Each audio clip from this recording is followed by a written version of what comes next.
Second law of thermodynamics. Second law of thermodynamics. प्यारे बच्चों, आपने पढ़ा first law of thermodynamics, lecture number 5 है, थर्मोडायनेमिक्स 05 फिजिक्स वाला, यूट्यूब पे सर्च कर सकते हैं। आपने पढ़ा फर्स्ट लॉ ऑफ थर्मोडायनेमिक्स। देखो, फर्स्ट लॉ ने हमसे कहा कि भैया यूनिवर्स में जो भी चीज होती है उसमें कंजर्वेशन ऑफ एनर्जी होता है। यूनिवर्स में जो भी प्रोसेस होगा उसमें कंजर्वेशन ऑफ एनर्जी लगेगा। Energy can neither be created nor be destroyed वाली जो भी कहानी, या एनर्जी मास में कन्वर्ट होती है, मास एनर्जी, जो भी, वो सारी कहानी को मिला के फर्स्ट लॉ बना था। फर्स्ट लॉ में प्रॉब्लम ये थी कि फर्स्ट लॉ ने ये नहीं बताया कि whether the process is possible और नॉट, ये तो बताया ही नहीं भाई। उन्होंने बोला ये प्रोसेस जब होगा तब इसमें एनर्जी कंजर्व्ड होगी, पर यह नहीं बताया कि वो प्रोसेस कभी होगा भी कि नहीं होगा। यानी फर्स्ट लॉ ने नियम तो बता दिया कि कभी आप यहां पे जाओगे, क्रिकेट मैच खेलोगे, बॉल साइड से निकल गई तो वाइड बॉल बोलेंगे, सर के ऊपर से निकल गई नो बॉल बोलेंगे। नियम तो बना दिए, पर यह नहीं बताया कि आप पानी के अंदर जाके क्रिकेट खेल सकते हो कि नहीं। समझ रहे हो? मतलब उन्होंने रूल बता दिया कि जब प्रोसेस होगा तो ऐसा होगा, पर वो प्रोसेस होगा कि नहीं होगा यह बताएगा second law of thermodynamics. Second law of thermodynamics is all about spontaneous and non-spontaneous process. Spontaneous and non-spontaneous process. Basically ये वर्ड्स केमिस्ट्री में ज्यादा इस्तेमाल करते हैं, पर सेकेंड लॉ है इसी के बारे में। स्पॉन्टेनियस मतलब जो खुद से हो जाए या जो थोड़े बहुत पुश से काम हो जाए, ऐसा काम, ऐसे काम को हम स्पॉन्टेनियस बोलते हैं। जैसे क्लास में हुड़दंग कराना, टीचर क्लास में बैठा है, हुड़दंग अपने आप होगा, है ना। चिल्लाहट नहीं हो रहा है तो थोड़ा सा प्रमोट करना होता है, ऐसे हंसी मजाक की 2-3 बातें कर दो, है ना। नींद चुराई मेरी, ऐसा कोई गाना वाना गा दो, किसने ओ सनम तूने, बच्चे अपने आप हुड़दंग करेंगे। ऐसा प्रोसेस स्पॉन्टेनियस होता है, जो या तो अपने आप हो जाए या आप थोड़ा सा प्रमोट करो और चालू हो जाए। नॉन स्पॉन्टेनियस बच्चों वो प्रोसेस जो हो ही नहीं सकता खुद से, और जब तक कराना है तब तक पुश करते रहो। मतलब सेकेंड लॉ ये बताता है कि कौन सा प्रोसेस नेचर में खुद से होगा और कौन सा प्रोसेस खुद से नहीं होगा। ये है सेकेंड लॉ। जरा मैं एग्जांपल देता हूं, आपको मजा नहीं आया है, फील नहीं आया सर फील नहीं आता तो मजा नहीं आता जीवन में। मैं बहुत सिंपल सा क्वेश्चन आपसे पूछूंगा। यहां हमारे पास एक बॉडी है, यहां हमारे पास दूसरी बॉडी है, this is body 1, this is body 2। इसका टेम्परेचर है 100 डिग्री सेल्सियस, इसका टेम्परेचर है 0 डिग्री सेल्सियस। मैंने दोनों को ज्वाइन कर दिया। हीट कहां से कहां फ्लो करेगी? आपने कहा हीट यहां से यहां फ्लो करेगी, हम बोलेंगे ठीक है। जितनी हीट ये लूज करेगा उतनी हीट ये गेन करेगा, और मान लेते हैं कि कोई हीट इधर उधर खराब नहीं हुई, है ना। There is no loss to the surrounding और एनीथिंग एल्स, कहीं और खराब नहीं हुई। तो हम बोलेंगे जितनी हीट ये लूज करेगा उतनी हीट ये गेन करेगा। Conservation of energy, first law. अच्छा, कब तक हीट फ्लो होता रहेगा? सर तब तक होता रहेगा जब तक दोनों का टेम्परेचर ना बराबर हो। इसका भी 50 डिग्री सेल्सियस, इसका भी 50, ऐसे ही मान लिया मैंने। हो सकता हो 70 पे बराबर हो, सब तो लंबी कहानी है ना। एनीवेज, एक बार दोनों का टेम्परेचर बराबर हो गया, हीट फ्लो बंद हो गया, ठीक है। यहां से यहां क्या हुआ? Conservation of energy. मैं आपसे बोलता हूं कि मेरे पास प्यारे बच्चों 2 बॉडीज हैं, एक का टेम्परेचर है 50 डिग्री सेल्सियस, दूसरे का है 50 डिग्री सेल्सियस। क्या अब हीट वापस इसमें से इसमें फ्लो करके वापस ये कंडीशन अचीव हो सकती है? मैं पूछ रहा हूं कि क्या इसका रिवर्स प्रोसेस पॉसिबल है? कोई दिक्कत नहीं है, फर्स्ट लॉ के हिसाब से ये हो जाना चाहिए भाई। फर्स्ट लॉ तो यही कह रहा है कि कोई प्रोसेस जब होगा तब उसमें कंजर्वेशन ऑफ एनर्जी लगेगा, कोई दिक्कत नहीं। हीट यहां से यहां फ्लो कर जाएगी, इसका टेम्परेचर वापस 0, इसका टेम्परेचर वापस 100। जितनी हीट ये लूज करेगा उतनी ये गेन, है ना। यहां से यहां हीट फ्लो की थी तो वापस। पर आपको पता है ये चीज नहीं होती। सर बकवास बात कर रहे हो, heat always flows from higher temperature to lower temperature. किसने बताया आपको? ये बात कैसे डिसाइड किया आपने? नेचर ने आपको बताया, स्पॉन्टेनियस। नेचर ने कहा यही चीज होती है भैया, मान लो इसको, इसके पीछे और कोई रीजन नहीं है, ये नेचर ने बोल रखा है। मतलब ये नेचुरल लॉ है, second law is a natural law. Examples दे सकते हैं हजारों हम, आपको पता है इसका रिवर्स प्रोसेस पॉसिबल नहीं है। दो बॉडी 50-50 पे साथ रखोगे तो ऐसा नहीं होगा कि एक से हीट दूसरे में गई, एक 100 पे आ गया, दूसरा 0, जबकि 100 और 0 को रखोगे तो यहां से यहां हीट फ्लो करेगी, दोनों 50-50 पे आएंगे। तो ये चीजें ना कोई सिखा नहीं सकता, ये एक नेचुरल लॉ है, एक स्पॉन्टेनियटी है कि यही चीज होगी। और रिवर्स प्रोसेस कैसा था? Non spontaneous. अपने आप तो नहीं हो सकता, जबरदस्ती आप कर सकते हो, हीट निकाल के रखो, अपने आप हीट ट्रांसफर नहीं होगा। बहुत से एग्जाम्पल इस तरह के आपको दिए जा सकते हैं। जैसे एक बहुत ही फेमस एग्जाम्पल सेकंड लॉ का श्री H.C. वर्मा की किताब में दिया है कि मान लो यहां पे एक डिवाइडर है और दो चैम्बर है, यहां पे कोई गैस 1 है, यहां पे कोई गैस 2 है। अगर मैं बीच से डिवाइडर को हटा दूं, अगर मैं बीच से डिवाइडर को रिमूव कर दूं तो क्या होगा? ये मान लो गैस 1 है और ये मान लो गैस 2 है। अगर मैं डिवाइडर को बीच से हटा दूं तो क्या होगा? गैस 1 पूरे में फैल जाएगी और गैस 2 भी पूरे में फैल जाएगी, यानी मिक्स हो जाएंगी गैसेस मिक्स हो जाएंगी, है ना? अच्छा, मैं कहूं अगर वापस मैं इसमें डिवाइडर लगाऊं तो क्या गैस वापस खुद से सेपरेट हो जाएंगी? नहीं होंगी ना। इसमें लेके फिर से डिवाइडर लगा दो, अपने आप सारे मॉलिक्यूल्स वापस। तो इसका रिवर्स प्रोसेस पॉसिबल नहीं है, अपने आप तो नहीं होगा। यानी रिवर्स प्रोसेस नॉन स्पॉन्टेनियस और ये वाला स्पॉन्टेनियस, है ना। दोनों में जबकि मतलब ऐसा कुछ नहीं हुआ कि एनर्जी का कंजर्वेशन वायलेट हुआ है। जिस तरह से मिक्सिंग में एनर्जी इन्वॉल्व हुई उस तरह से यहां वापस रिलीज हो जाए, पर यह प्रोसेस खुद से होना नहीं चाहता। यही सेकेंड लॉ है, यही नेचुरल लॉ है, यही स्पॉन्टेनिटी का लॉ है कि क्या चीज असल में होगी और क्या चीज नहीं होगी। नेचर में क्या चीज होती है, क्या चीज नहीं होती है। जैसे हम बोलते हैं कि टाइम ऑलवेज मार्चेस फॉरवर्ड, समय हमेशा आगे बढ़ता है, पीछे क्यों नहीं जाता? पीछे जाने में कंजर्वेशन ऑफ एनर्जी तो नहीं गलत हो रही है? नेचर ने कहा है, नेचर का लॉ है कि ये चीज आगे ही बढ़ेगी। तो बहुत से ऐसे एग्जाम्पल है, जैसे मान लो कि पहाड़ के ऊपर से झरना गिर रहा है नीचे की तरफ। अब झरने से पानी नीचे गिरा है, ऐसे टिप टिप बरसा पानी टिंग टिंग, झरने से ऐसे पानी नीचे बरसा और मान लो नीचे बड़ा सा पत्थर रखा है। तो जो पानी नीचे पत्थर पे गिरेगा तो एक तो बहुत अच्छी आवाज आएगी, छाप छाप छाप, वो छोड़ो। दूसरा क्या होगा कि पत्थर हीट हो जाएगा पानी गिरने से, है ना। ऐसे पानी झम झम उसके ऊपर गिरेगा तो पत्थर हीट हो जाएगा। अगर मैं उस पत्थर के ऊपर पानी रख के उसको हीट करूं तो क्या वो पानी ऊपर चला जाएगा? नहीं, उसका रिवर्स प्रोसेस पॉसिबल नहीं है। पानी का ऊपर से नीचे गिरना एक स्पॉन्टेनियस प्रोसेस है, नीचे से ऊपर जाना नॉन स्पॉन्टेनियस है। तो ये सारी बातें हमें किसने सिखाई है? Second law of thermodynamics. Example इसके अनगिनत हैं, मैं बोलता चलूं मैं थक जाऊंगा। अनगिनत एग्जाम्पल है। तो मैं ये बता रहा हूं कि नेचर में कुछ प्रोसेस खुद से होते हैं, कुछ प्रोसेस खुद से नहीं होते हैं। जैसे एक बड़ी इंपॉर्टेंट लाइन है जो आपको समझनी है यहां से हीट इंजन के लिए, that all work can be converted to heat.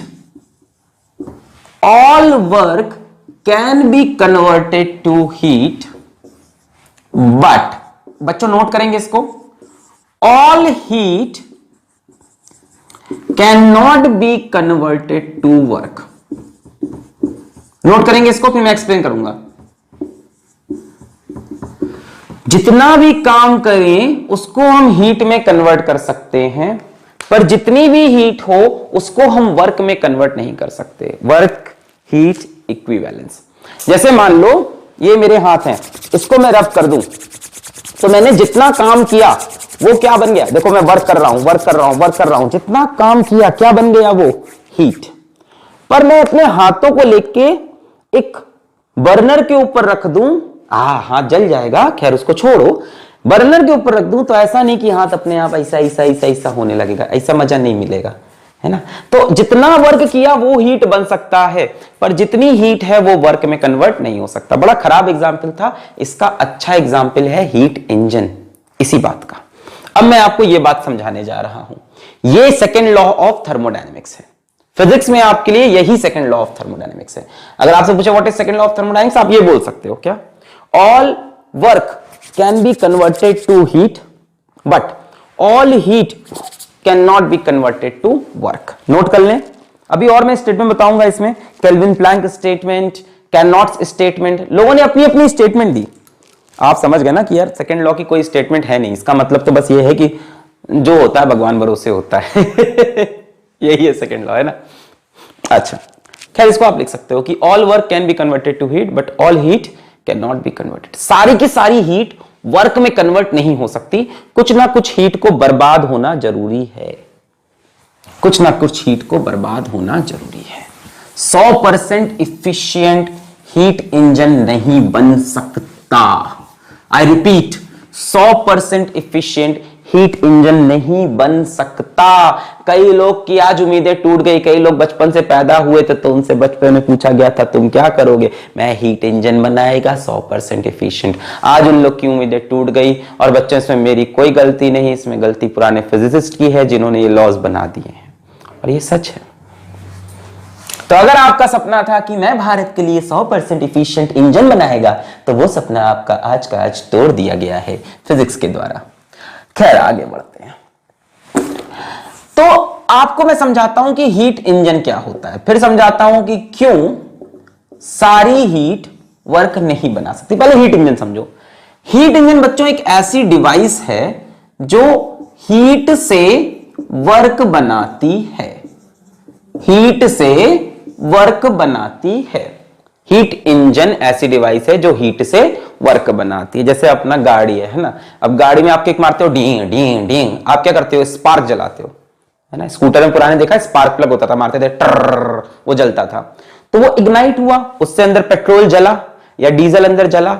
Diesel जला तो कौन सी एनर्जी, हीट एनर्जी। उसकी वजह से पहिया घूमा, घूमा तो मतलब वर्क हुआ, अरे घूमा मतलब फोर्स और डिस्प्लेसमेंट हो रहा है, मतलब हीट एनर्जी से वर्क एनर्जी, उसी को हम बोलते हैं हीट इंजन, है ना। सभी गाड़ियों में लगा है, सभी जगह लगा है, समझ रहे हैं ना। बाइक है, कार है, अपनी कार में वही पेट्रोल जल रहा है, हीट एनर्जी, और उससे गाड़ी चल रही है, यानी वर्क हो रहा। तो हीट इंजन का जो बेसिक्स है बच्चों, नोट करेंगे यहां से थोड़ा सा, आप पहली बार देख रहे हैं। हीट इंजन बच्चों, एक होता है सोर्स, एक होता है सिंक। ये बड़ा इंपॉर्टेंट है सिंक का होना, सोर्स और सिंक, और यहां पे अपना इंजन। सोर्स से हमने हीट ली, सोर्स से हमने हीट ली, मान लो सोर्स ने हमको Q1 हीट दी, सोर्स ने जला वला के जैसे भी हमें Q1 हीट दी। अब इंजन इस Q1 में से कुछ वर्क करेगा, मान लो वर्क किया W, तो सेकेंड लॉ ये कहता है कि पूरा Q1 W में चेंज नहीं हो सकता। जितनी हीट लिए हो पूरी पूरी वर्क नहीं बन सकती, इसमें से कुछ हीट चली जाएगी सिंक को, जिसको हम बोलेंगे Q2। सिंक, सिंक जिसमें रेसिडुअल बची हुई हीट चली गई। माना जाता है कि सोर्स का टेम्परेचर T1, सिंक का T2, और T1 is greater than T2, तभी तो हीट ऐसे फ्लो किया। यानी ये जो वर्क डन हुआ ये होगा Q1 माइनस Q2।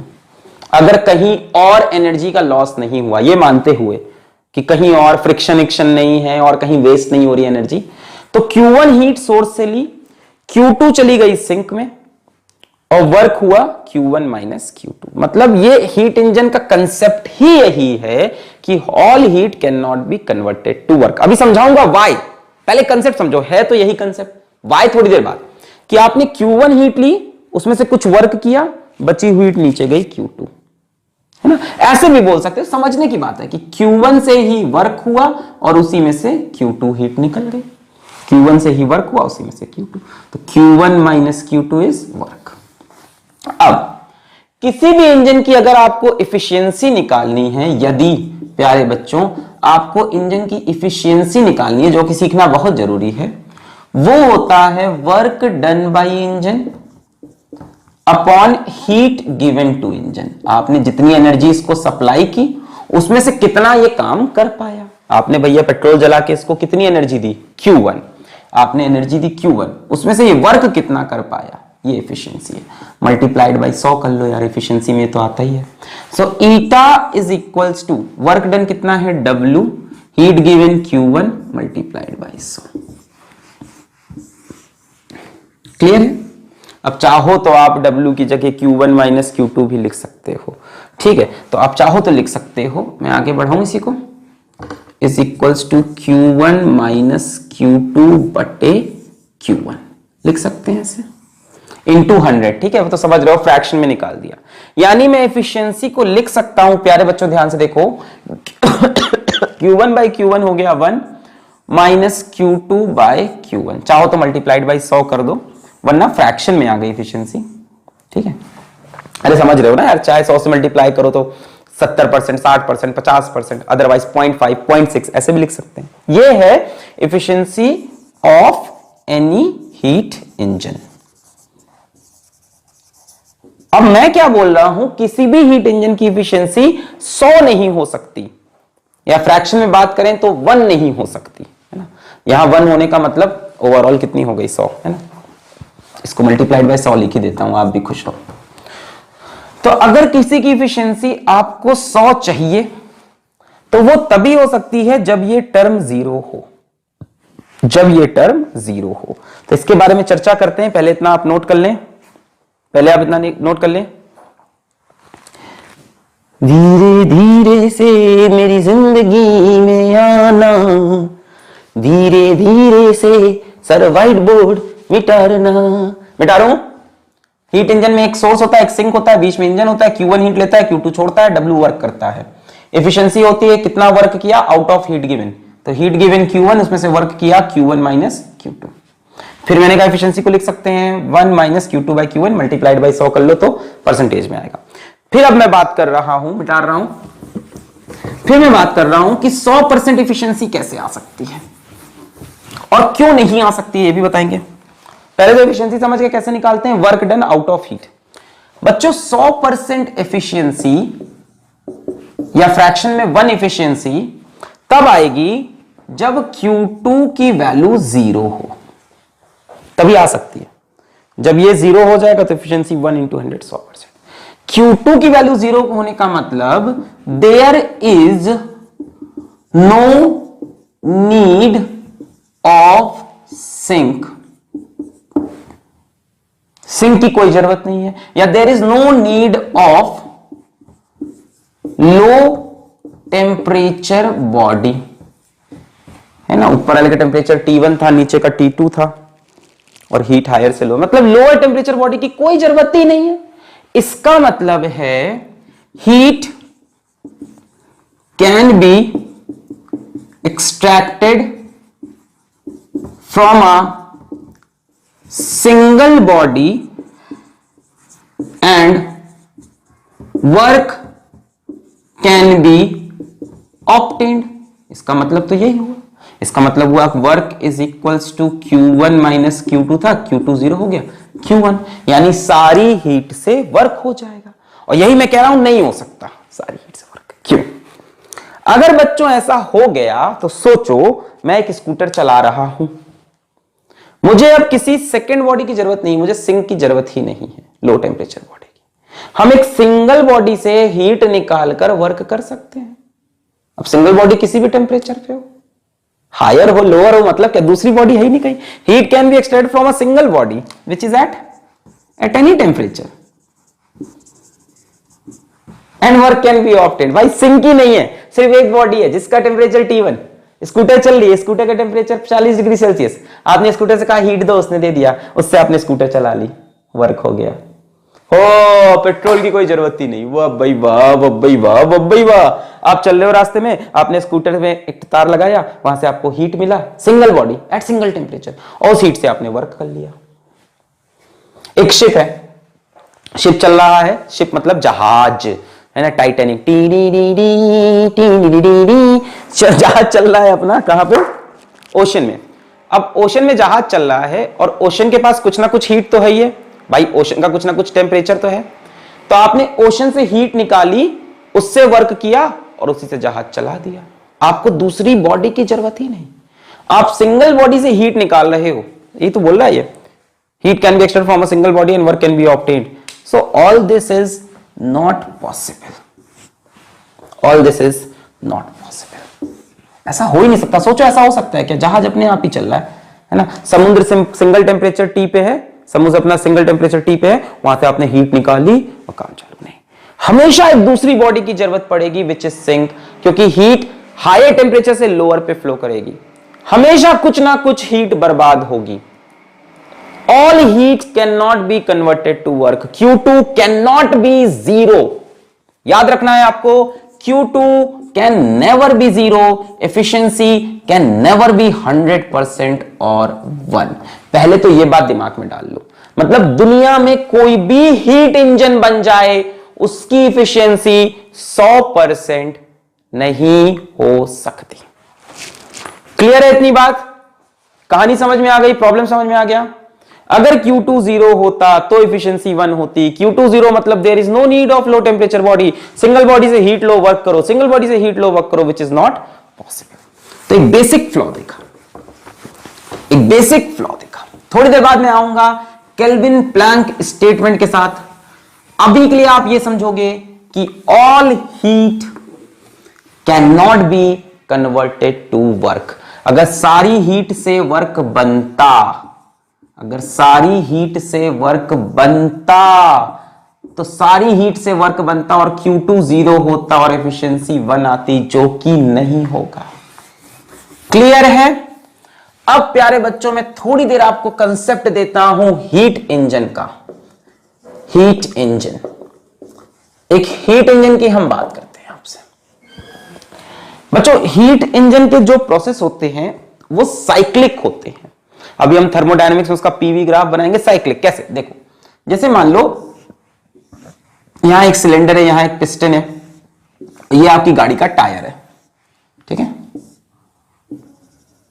ये इसका सेंटर, टायर का सेंटर, और सेंटर से थोड़ा यहां पे हमने क्रैंक शाफ्ट लगा दिया एक, ठीक है. ये सब हमने मैकेनिक्स में पढ़ते हैं हम लोग, अभी आपके सिलेबस में ये सब नहीं है. खैर एनीवेज, होता क्या है, आप यहां से जलाते हो फ्यूल को, आपने हीट किया, ठीक है, आपने स्पार्किंग हुई गाड़ी में, बढ़िया एकदम आग जली. अच्छा, अब इसके अंदर मान लो कोई भी वर्किंग फ्लूइड है ना, आग जल रही हो, किससे जल रही, मान लो पेट्रोल जल रहा है, जो भी जल रहा है, इसके अंदर एक वर्किंग फ्लूइड है. बेसिकली आइडियल गैस हम मानेंगे. हम तो अपने डिस्कशन में इन सब फ्लूइड को क्या मानेंगे? Ideal gas. इसलिए मैं कह रहा हूं आपको adiabatic process, isothermal process, internal energy, work, ये सब आना चाहिए थोड़ा बहुत. हमने माना इसके अंदर एक आइडियल गैस है. अब आप हीट करोगे तो गैस एक्सपैंड करेगी, टी. अब सोचो इसको आगे पुश करेगी, टी टी, तो टायर आगे बढ़ेगा, टी. अच्छा, जब ये आगे जाएगा बच्चों, तब ड्यू टू इनर्शिया ये पिस्टन वापस आना चाहेगा. भाई आपने जलाया, ये ऐसे आगे बढ़ा, टी, एक्सपेंशन हुआ. क्या हुआ आइडियल गैस का? क्या हुआ प्यारे बच्चों? आइडियल गैस का क्या हुआ? एक्सपेंशन हुआ. एक्सपेंशन से टायर आगे बढ़ा. अब ड्यू टू इनर्शिया ये वापस आना चाहेगा, टी, मतलब गैस का वापस फिर क्या होगा? कंप्रेशन होगा. कंप्रेशन होने में टायर पीछे भी आएगा डेफिनेटली. तो ओवरऑल टायर आगे तभी बढ़ेगा जब यहां वाला जो वर्क हो वो यहां वाले वर्क से ज्यादा हो. ये वाला वर्क देखो पॉजिटिव है और ये वाला वर्क एक तरह से गाड़ी के लिए नेगेटिव है. समझ रहे हैं? तो इस साइकिल में पॉजिटिव वर्क जब ज्यादा होगा, ये एक साइकिल है, दिस इज वन साइकिल. एक बार गैस एक्सपैंड करेगी, एक बार गैस कंप्रेस. इस साइकिल में जब ये वाला वर्क डन ज्यादा होगा तभी गाड़ी आगे बढ़ेगी. अच्छा, अब इसी चीज को अगर हम ग्राफिकली देखें तो हम कैसे रिप्रेजेंट कर सकते हैं? बहुत तरीके हैं साइकिल बनाने के. प्रेशर, वॉल्यूम, हो सकता हो साइकिल ऐसी हो, ये हो गई एक्सपेंशन, ये हो गई कंप्रेशन. बहुत तरीके हैं साइकिल बनाने के. पीवी, हो सकता हो साइकिल ऐसी हो, ये हो गई एक्सपेंशन, देखो वॉल्यूम बढ़ रहा है, ये हो गई कंप्रेशन, यहां से यहां वॉल्यूम घट रहा है. वॉल्यूम के टर्म्स में देखो, यहां से यहां वॉल्यूम बढ़ा, यहां से यहां घटा. तो जैसा भी हो प्रोसेस तो साइक्लिक निकलेगा, प्रोसेस तो साइक्लिक निकलेगा. इसको हम बोलते हैं वन स्ट्रोक ऑफ इंजन. सुना होगा ना, 2 स्ट्रोक इंजन, 4 स्ट्रोक इंजन, सब मैकेनिकल इंजीनियरिंग का पार्ट है. पूरी किताब लिखी जा सकती है इस पे, है ना. आईसी इंजन्स, है ना, 4 स्ट्रोक इंजन्स, पूरी कहानी है. आपको नहीं पढ़ना, आपको चलना है हीट इंजन पे. तो मैं बता रहा हूं कि एक साइकिल का मतलब एक स्ट्रोक ऑफ इंजन बोलते हैं कि एक स्ट्रोक हो गया. अब देखो ये तो आप समझ गए कि साइक्लिक प्रोसेस होगा, तो मैं एक साइक्लिक प्रोसेस बनाता हूं प्यारा सा, आइए देखें और उसको एनालाइज करते हैं। आपको बहुत बढ़िया बढ़िया कहानियां उसके अंदर से मिलेंगी, कंसेप्ट आपके और अच्छे हो जाएंगे। चलिए, न्यूमेरिकल भी है, जेई 2013 मेंस में आया भी ये सवाल, किसी फॉर्म में आया था, आइए देखते हैं। अब this is not can not heat engine, ये एक हीट इंजन कैसी नॉर्मल साइकिल दिया, ये एक साइक्लिक प्रोसेस है।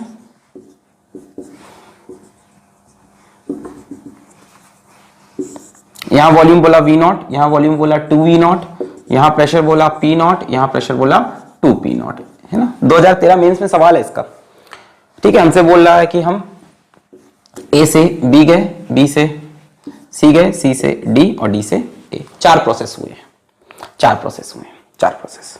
आप चारों प्रोसेस की इंटरनल एनर्जी चेंज, चारों प्रोसेस का वर्क डन, चारों प्रोसेस का हीट मुझे निकाल के दिखाओ। Find delta U W, find delta U, find delta U, find W, find Q for all processes. चलो करते हैं, प्रोसेस ले लेते हैं। कौन सा सबसे पहले लेते हैं? A से B, फिर ले लेते हैं B से C, फिर ले लेते हैं C से D। जगह नहीं बच रही इधर।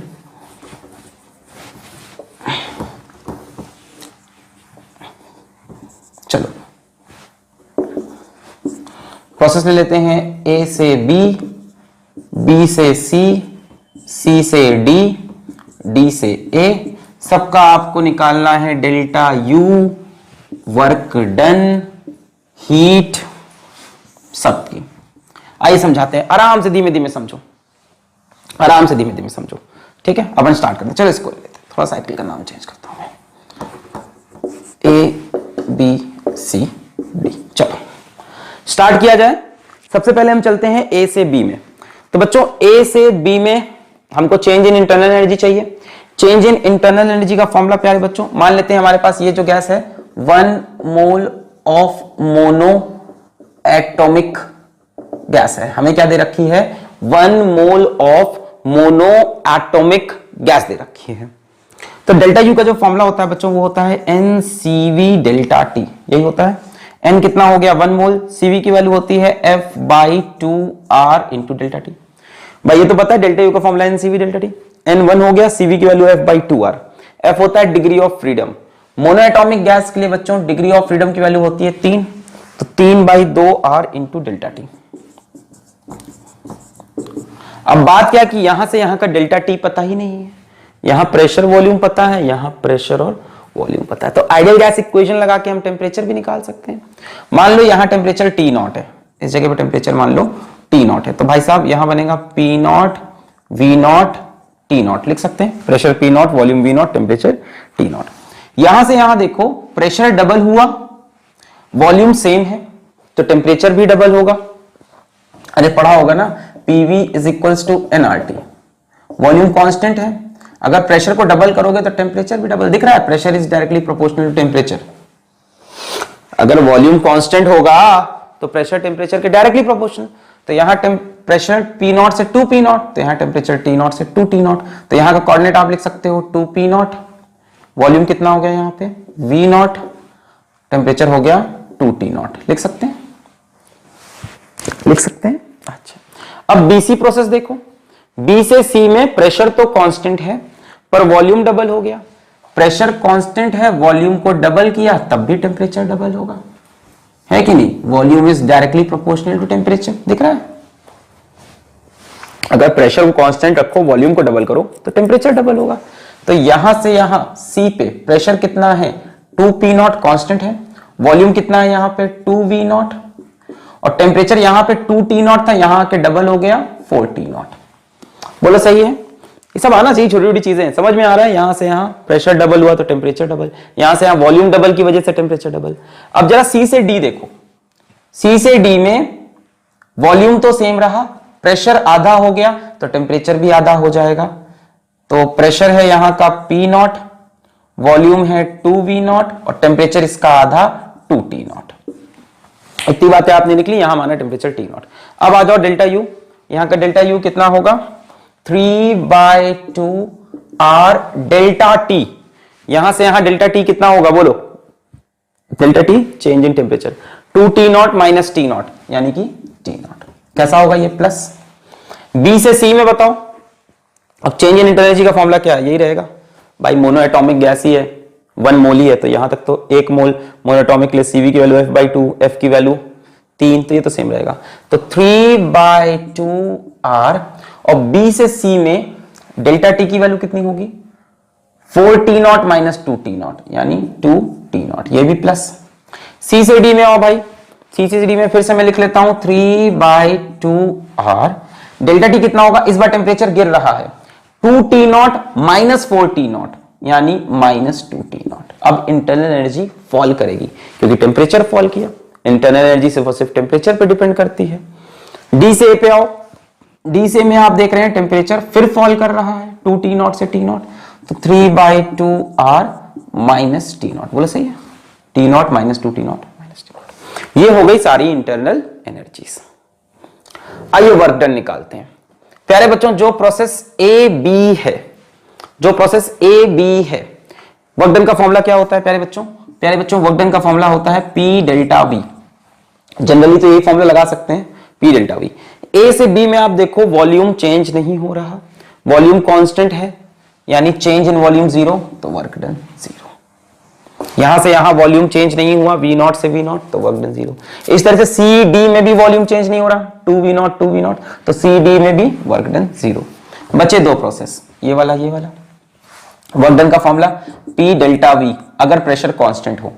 डीसी में देखो प्रेशर कांस्टेंट है, प्रेशर है 2P0, यहां भी प्रेशर 2P0, और change in volume delta V, यहां वॉल्यूम 2V0, यहां V0, तो कितना हुआ V0। सही है, P डेल्टा V प्रेशर हो गया 2P0 और delta V 2V0 minus V0, 2P0 V0।